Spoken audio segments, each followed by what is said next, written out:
पाकिस्तान को भी छक्का छोड़ा दिया है। मैं अमेरिका से भी झुकने वाला यह यहाँ का प्रधानमंत्री नहीं है। और देश हमारा सबल है। देश 160 करोड़ जनता की ताकत नरेंद्र भाई मोदी के दिल में है कि इस बार मैं लड़ने का अगर मन में सोचा है तो उसका श्रेय मुजफ्फरपुर की जनता चाहती है कि सुरेश शर्मा के अलावा दूसरे पर जनता को भरोसा नहीं है। देश मेरा सुरक्षित है। पूरा विदेश का वार हो रहा है, देश मेरा सुरक्षित है। हर को खाना मिल रहा है, हर को गैस मिल रहा है, हर को जो चीज़ चाहिए वो मिल रहा है।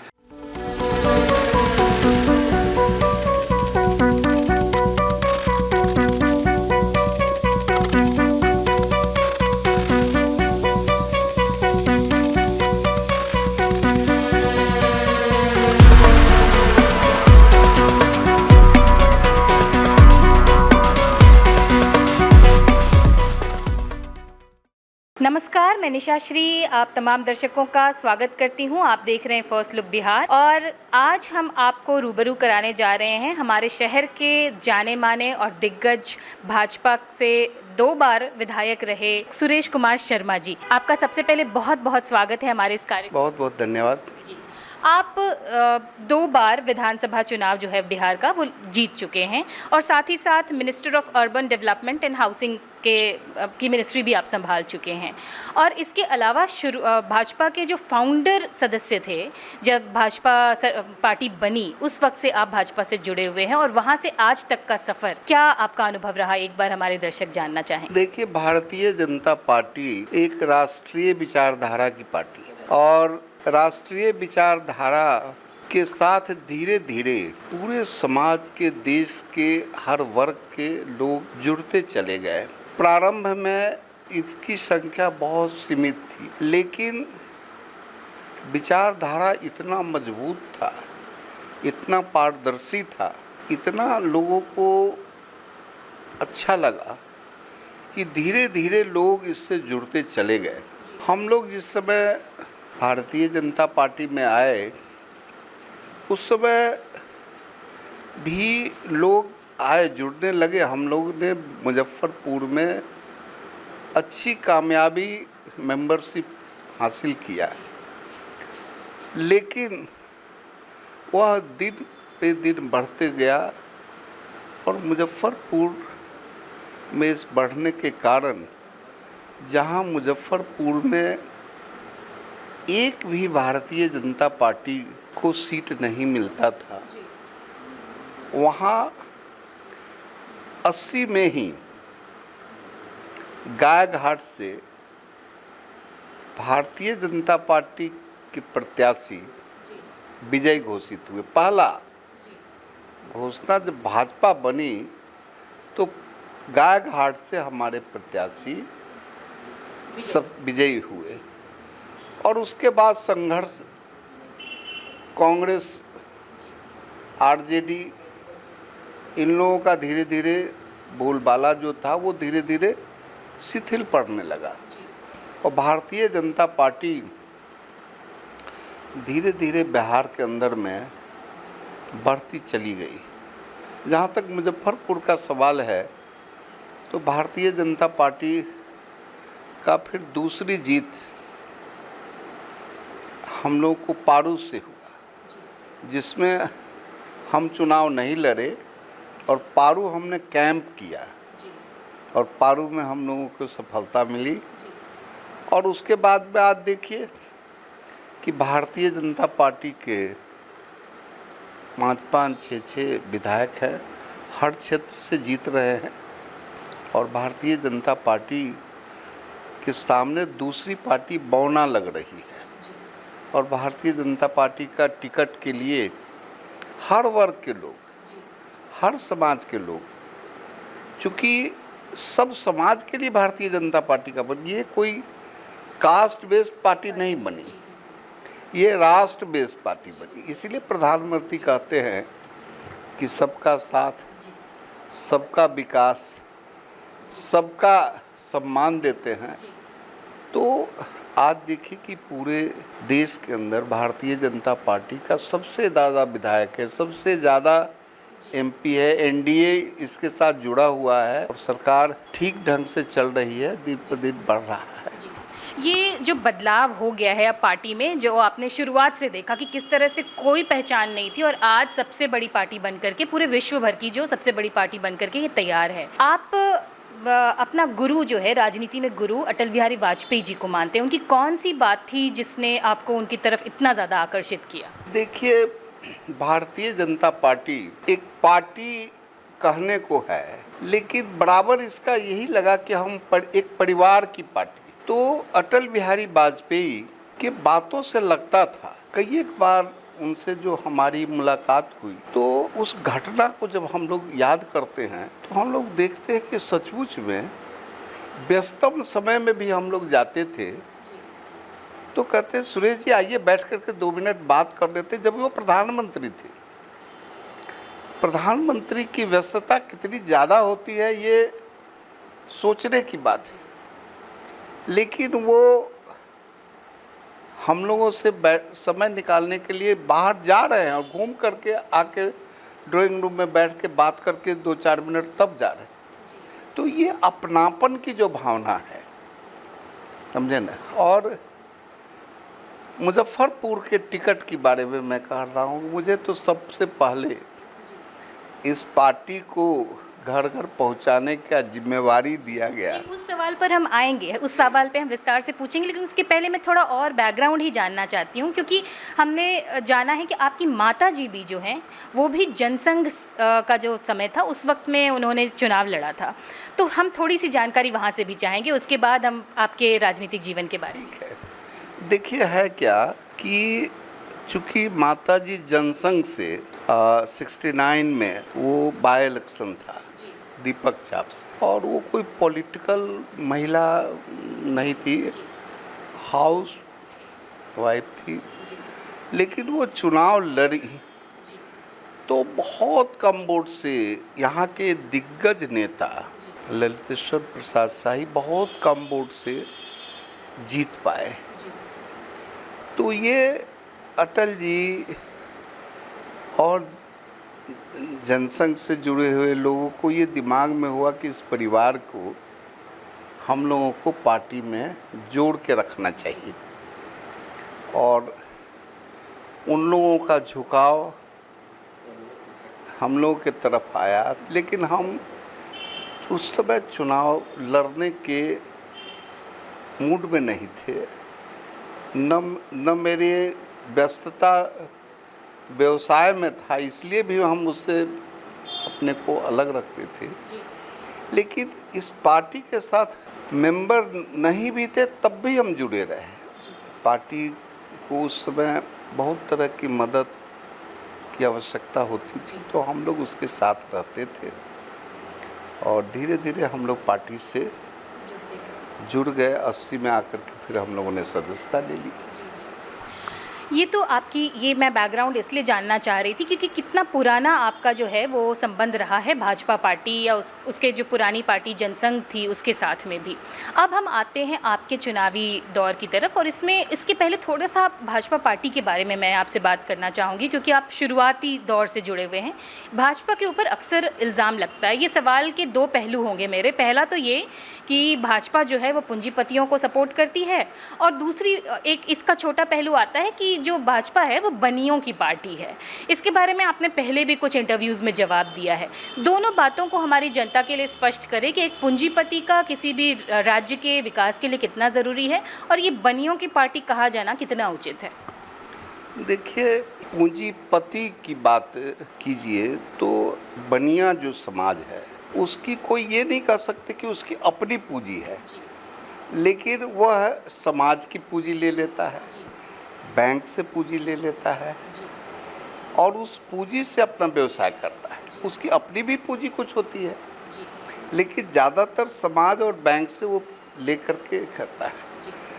तो वह जब कमाता है और जब अर्निंग होती है, जिसकी भी अर्निंग होगी चाहे जिस समाज का भी हो, वही कुछ चंदा के रूप में किसी पार्टी को, किसी गरीब को, किसी ज़रूरतमंद को, किसी अस्वस्थ व्यक्ति को दे सकता है।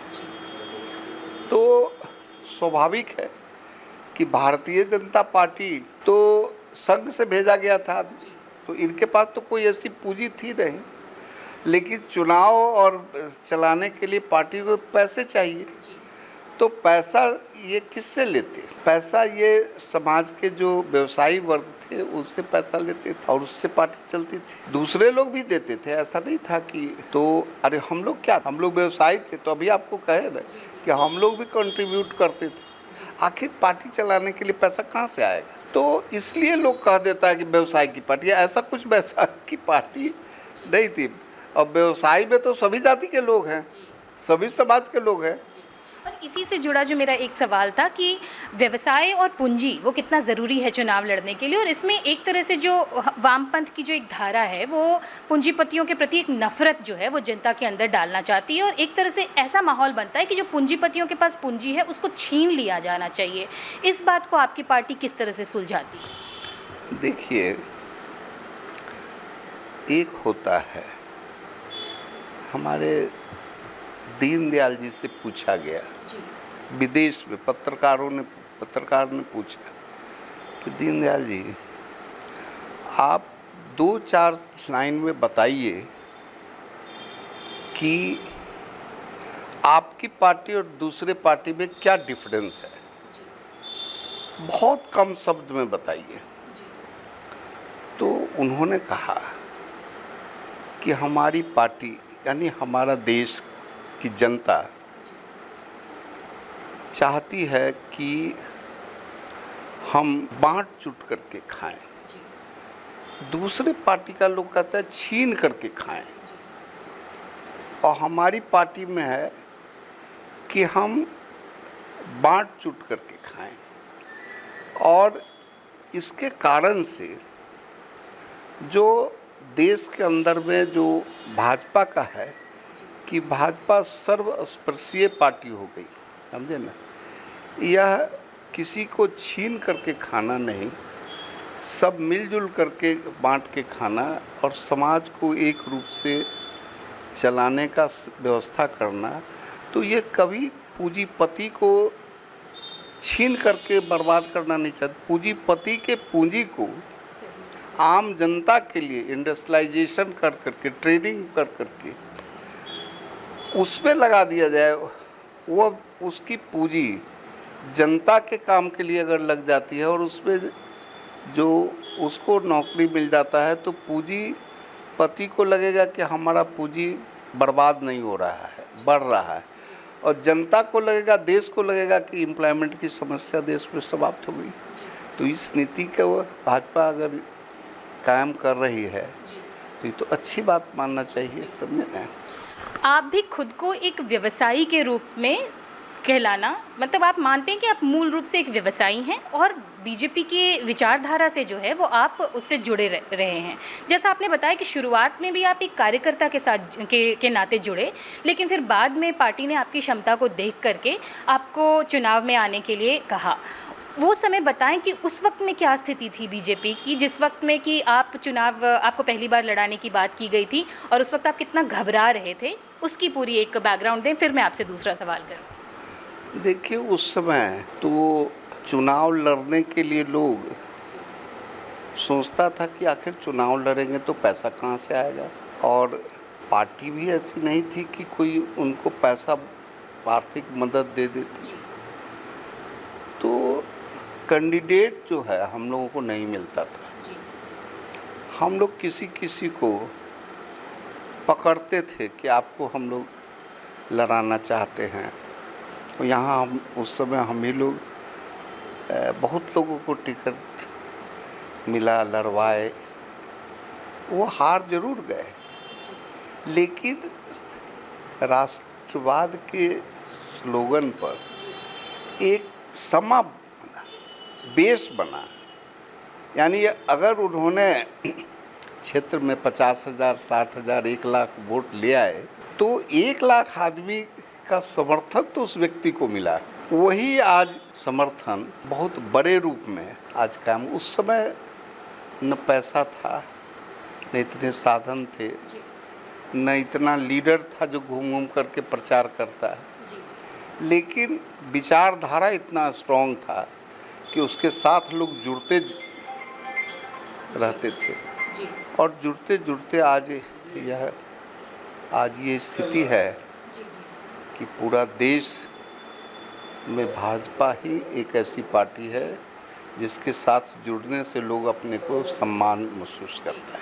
आपने पहले चुनाव के बारे में भी बताया कि उसमें आप जो भाजपा है वो हार गई थी, लेकिन जो आपके जो सीनियर थे उन्होंने उस वक्त भी आपका मनोबल बढ़ा ये कह करके बढ़ाया था कि जीत गए हो। वो बताइए कि वो क्या पहलू था। देखिए, हम वाकई पार्लियामेंट वैशाली, मेरी माता जी जहाँ से असेंबली लड़ी थी तो गुडविल तो था ही, तो पार्टी ने हमको कहा कि नहीं आपको वैशाली, मैं नहीं लड़ना चाहता था क्योंकि मेरी कोई तैयारी नहीं थी, लेकिन एक बैकग्राउंड था तो उन्होंने कहा कि नहीं आपको लड़ना होगा। तो मैंने कहा कि लड़ने की बात तो बड़ा मुश्किल लग रहा है, लेकिन अटल जी विशेष तौर से बिहार नेतृत्व कैलाशपति मिश्र जी कहा कि नहीं अभी बात मत बोलो, पूरा मुजफ्फरपुर और वैशाली का लोग कहता है कि सुरेश जी को लड़ाया जाए। तो मैंने कहा कि ठीक है लड़ा जाएगा। तो हम लड़े। तो लड़ने में उस समय लवली आनंद जी थी, उषा जी कांग्रेस से थी और किशोरी सिन्हा आरजेडी से थी, कैप्टन जयनारायण निषाद इंडिपेंडेंट थे, मैं भाजपा से था। तो जो चुनाव हुआ उसमें वोट पहले डिसाइड हो चुका था कि लवली आनंद जी को समाज ने एक तरह से डिसाइड कर दिया था कि आरजेडी को हराना है और उसमें लवली आनंद जी वो हवाई जहाज छाप को जिताना है, ये आम लोगों में बन चुका था।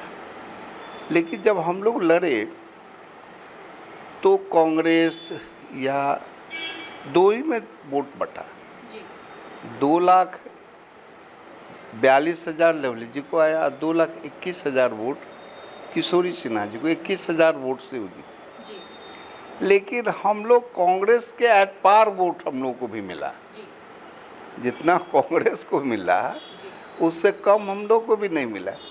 तो हमने कहा कि कैलाश जी को कि सर हम कह रहे थे ना कि हम हार जाएंगे, तो कहे तुम तो जीत गए क्योंकि तुम्हारा इंट्रोड्यूस क्षेत्र में हुआ, घर घर में भाजपा आई, भाजपा के लोगों ने ये कहा कि अगली चुनाव में हम लोग भाजपा और आपके साथ रहेंगे। तो आप तो जीत गए, इतनी बड़ी शोहरत, इतना बड़ा आशीर्वाद लोगों को मिला, पहले डिसाइड हो चुका था, इसलिए वोट में जीत हार अलग बात हुई, लेकिन पब्लिक अट्रैक्शन आपके प्रति जो हुआ यह भाजपा की जीत हुई। इस तरह से भाजपा ने अपने कैंडिडेट को प्रोत्साहित करने का काम किया। इसके बाद वो दौर भी आया जब आप लगातार 2 बार जीते, 2010 और 2015 का विधानसभा चुनाव जीते और अच्छे खासे मतों के साथ जीते, लेकिन फिर 2020 में आपको हार का भी सामना करना पड़ा। क्या कारण मानते हैं हार का? देखिए, सबसे पहले जब अटल जी जब हमको वैशाली सीट नहीं, जब बीजेपी के कोटा में आया लोकसभा, तो अटल बिहारी वाजपेयी ने कहा कि नहीं सुरेश जी मुजफ्फरपुर लड़ेंगे 95 में। अब फिर भी मेरी तैयारी नहीं थी क्योंकि हमको तो लोकसभा का तैयारी था, वैशाली लड़ेंगे, वो मिला नहीं। तो हम पहली बार लड़े, उसमें आरजेडी की सरकार थी, लेकिन इस जनता ने हम लोगों को उस समय भी 62,000 कुछ वोट दिया। आप सोच सकते कि उसके पहले जो भाजपा का ग्राफ था वह 24,000 से ऊपर नहीं था, उसके नीचे ही नीचे 12,000 8,000 था, लेकिन जनता ने 95 में 62,000 कुछ वोट दिया। तो हम लोगों को लगा कि अब जनता हमारे तरफ, जो मैंने पहले भी आपको कहा कि धीरे धीरे पब्लिक का रुझान राष्ट्रवादी पार्टी के तरफ आ। उसके बाद बीच में हम चुनाव नहीं लड़े, समझे ना, और हमने और क्षेत्र को मुआयना किया जिसमें पारू वगैरह को जिताए। लेकिन जब 10 में हम लड़े तो 10 में हमारे साथ नीतीश जी नहीं थे और 10 में हम लोग 46,000 वोट से यहाँ से जीते थे। और ये 15 में भी हम लोग हाईएस्ट वोट से जीते बिहार में 31,000 से। उस समय वोट का परसेंटेज कम हुआ पोल हुआ था, लेकिन 31,000 वोट हम लोगों को मिला है। तो ये जीत का जो स्कोर रहा वो मेरा अच्छा ही रहा। यहाँ से हारे तब भी 62,000 से हारे, जीते तो 46,000 से, और बिहार के अंदर में 31,000 वोट भारतीय जनता पार्टी में नंबर 1 और एमंग ऑल दी 243 नंबर 2 हम थे। तीसरी बार उसी पीरियड में हम लोग सरकार बदली और हम लोग को अवसर मिला, हम लोग मंत्री, नगर विकास मंत्री बने, और नगर विकास मंत्री तो काल में जितना हमने काम किया वो मैं नहीं कह रहा हूँ, हमारे आदरणीय मुख्यमंत्री नीतीश जी बोलते हैं कि उतना काम नगर विकास में, जो पहला डायरेक्ट चुनाव कराना मेयर का, डिप्टी मेयर का, कचरा प्रबंधन, सूखा कचरा, गीला कचरा को प्रबंधन करके गाड़ी भी सील डाली, मेट्रो मेरा प्रयास से आया पटना में मेट्रो, नमामि गंगे का, इतना बढ़िया नमामि गंगे का पटना में और बना जो देखने लायक है। इसके अलावा मुजफ्फरपुर में हम चाहते थे कि मुजफ्फरपुर स्मार्ट सिटी भी मेरे पीरियड में ही आया। मुजफ्फरपुर लाने का श्रेय मुझे ही मिला, मैंने लाया उसको, और उसको कैसे लाया गया, किस तरह से, तो वो सब तो बहुत प्रक्रिया है उससे। लेकिन 2600 करोड़ रुपया, 1580 करोड़ रुपया स्मार्ट सिटी में आया, मिला, और आरसीडी से और ग्रामीण विकास से, मुख्यमंत्री योजना से, ये सारी योजना को जोड़ करके 2600 करोड़ रुपया इस बिहार मुजफ्फरपुर को हमने, और बहुत काम का हम लोगों ने शिलान्यास किया, 250 रोड का शिलान्यास और उद्घाटन भी मैंने किया। लेकिन इस बीच में कोरोना हुआ, और कोरोना के कारण काम बंद हो गया। लेबर काम करने के लिए मना किया जाता था कि लेबर नहीं निकलेगा, समझे ना। और 183 करोड़ रुपया का हमने आउटफॉल नाला एसटीपी बनाने का प्रोजेक्ट सबसे पहले दिया था। ये सारे काम जो है कोरोना के शिथिल होने के कारण लटक गया, और उस साल वर्षा भी बहुत हुई। इस साल अभी भी उतनी वर्षा नहीं हुई है, समझे ना। पटना में तो रेस्क्यू करके किस लोगों को उतारा गया। उसको पब्लिक में इस बात को कुछ हमारे ही संत लोग थे जिन लोगों ने इसको प्रचार किया कि शायद सुरेश जी नहीं जीतेंगे तो हमको मौका मिल जाएगा। और वो सब बात तो छोड़िए, वो मौका किसको मिलेगा, क्या मिलेगा। मेन बात ये है कि वो काम धरातल पर उतरना था इस पीरियड में, क्योंकि एक एक काम का 3-3 साल, बैरिया बस स्टैंड बनाना, आपको सिकंदरपुर स्टेडियम बनाना, सिकंदरपुर ये जो बना है मेरिन ड्राइव वो बनाना, रोड का काम करना, अंडरग्राउंड केबल करना, समझे ना, पूरे शहर का ड्रेनेज सिस्टम को बनाना, ये सारे काम के लिए टाइम चाहिए। और 6-8 महीना, 3 साल तो हम लोग रहे ही, तो 6-8 महीना तो कोरोना खा गया, उसमें काम हुआ नहीं। ये पब्लिक को गलत मैसेज चला, ये पब्लिक ने इस चीज़ को गलत कहिए या सही कहिए, तो पब्लिक तो समझेगी ना कि भाई काम नहीं हुआ। तो इस बात को लोगों ने प्रचारित किया, फिर भी लोगों ने हमें 76,000 वोट दिया, समझे ना। इसके बाद एक सवाल जो मेरा बनता है कि आपने वो दौर देखा जिस वक्त में आपको विधायक मिलते नहीं थे लड़ने के लिए, और अब है कि अब देखा जाए तो कई सारे नाम आते हैं कि ये उम्मीदवार हो सकते हैं। ऐसे में आगामी विधानसभा चुनाव में आप क्या देखते हैं, क्या रहेगा पार्टी का डिसीजन? देखिए, ये तो पार्टी का ग्राफ बढ़ा है, और ग्राफ बढ़ने से जो पॉलिटिकल लोग हैं वो चाहेंगे कि हमको टिकट मिले, हम भी विधायक बने, हम भी एमपी बने, हम भी मेयर बने, हम भी डिप्टी मेयर बने, हम भी वार्ड काउंसलर बने। ये चाह होना कोई बुरी बात नहीं है, समझे ना। लेकिन भारतीय जनता पार्टी के टिकट की प्रक्रिया डिपेंड करता है पब्लिक के ऊपर कि पब्लिक क्या चाहती है। हमारे और आपके चाहने से किसी को टिकट मिल जाए ये असंभव है, चाहे हम जितना अपना ढोल पीटते चले जाएं कि हाँ टिकट हमको मिल गया, ये सब कुछ नहीं होता है। ये सब अपनी संतुष्टि के लिए और लोग को समझाने के लिए होता है कि हमको मिल गया, ऐसी कुछ इसकी प्रक्रिया है। और प्रक्रिया के तहत पब्लिक का सर्वे रिपोर्ट जो है वो डिफरेंट टाइप से सर्वे रिपोर्ट उच्च स्तरीय दिया जाता है जो किसी को पता भी नहीं रहता है। और उस सर्वे रिपोर्ट का जब स्क्रूटनी होता है राष्ट्रीय कमेटी में, तब जाके किसी को टिकट मिलता है, समझे ना। इसलिए अगर हम ही कह दें कि ना हमको तो टिकट मिल गया है या मिल रहा है, ये बात मानने योग्य नहीं कहा जा सकता। ये जो कहता है वह गलत प्रचार करता है, उसको नहीं करना चाहिए। इससे पार्टी की छवि धूमिल होती है। टिकट जिसको भी मिलेगा सब लोग मिलजुल करके उसको जिताने का प्रयास करेंगे, ये अलग बात है। लेकिन ये वहम पाल लेना और कोई एक व्यक्ति कहे कि आपको टिकट दिलवा देंगे, चाहे वो कितना मजबूत व्यक्ति हो, भाजपा में नहीं होता है।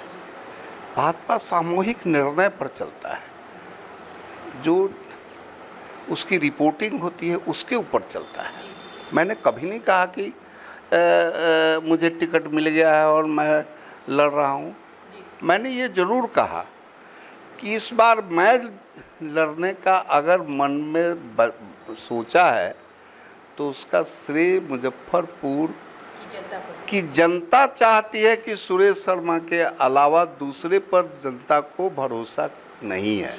तो अभी अब ये तो बात हो गई टिकट की, लेकिन अब जाते जाते एक आखिरी सवाल आपसे पूछना चाहूँगी कि क्या लगता है इस बार चुनाव में कि क्या रहेगी भाजपा की स्थिति? देखिए, भाजपा पूरे बहुमत के साथ एनडीए के साथ तालमेल बैठा के चुनाव लड़ेगी और भाजपा एनडीए की सरकार काफ़ी अच्छी बहुमत से बनेगी। यह मैं आपके द्वारा पूरे जनता को बता रहा, क्योंकि जनता का रुझान जो है वह इस डेवलपमेंट के तरफ है। जो अटल बिहारी वाजपेयी के सिद्धांत को एग्जीक्यूट नरेंद्र भाई मोदी कर रहे हैं। आज हर आदमी को देश मेरा सुरक्षित है, पूरा विदेश का वार हो रहा है, देश मेरा सुरक्षित है, हर को खाना मिल रहा है, हर को गैस मिल रहा है, हर को जो चीज़ चाहिए वो मिल रहा है, हमारा जीडीपी ठीक है, हमारी किसी तरह किसी के थ्रेटनिंग में हम आने वाले नहीं हैं। हमने आप समझिए कि पाकिस्तान को भी छक्का छोड़ा दिया है। मैं अमेरिका से भी झुकने वाला यह यहाँ का प्रधानमंत्री नहीं है। और देश हमारा सबल है। देश 160 करोड़ जनता की ताकत नरेंद्र भाई मोदी के दिल में है और इसलिए पूरी सरकार जैसे केंद्र में तीसरी बार बनी है, बिहार में भी एनडीए की सरकार बनेगी। तो ये तमाम जानकारियों के लिए और इतनी सारी बातचीत करने के लिए और इतना अपना बहुमूल्य समय देने के लिए हम सुरेश शर्मा जी आपको बहुत बहुत धन्यवाद देते हैं। जी बहुत बहुत धन्यवाद, आपके सब लोगों को भी बहुत बहुत धन्यवाद। बहुत अच्छी वार्ता हुई। हमको जो जानकारी था वो हमने आपके साथ शेयर किया। धन्यवाद। तो ये सारी बातें साझा कर रहे थे चुनाव से जुड़े हमारे पहले भी विधायक रहे हैं सुरेश कुमार शर्मा जी।